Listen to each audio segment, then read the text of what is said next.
Urat një kalimshme në fshatin Shoshaj që janë pjesë e rrugës nacionale Burrel Klos vijojnë të jenë burim aksidenti. Një automjet i një kompanie private mbeti varur në urë në afërsi të varrezave të fshatit Shoshaj, teksa po ndërroi me një mjet tip kamion.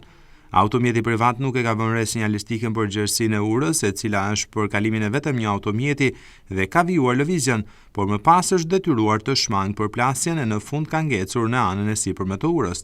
Kjo bëri që me qindra automjete të bllokoheshin në të dy anët të lëvizjes. Trafiku i krijuar me automjete të ndryshme bllokoi qarkullimin në këtë rrugë për më shumë se një orë.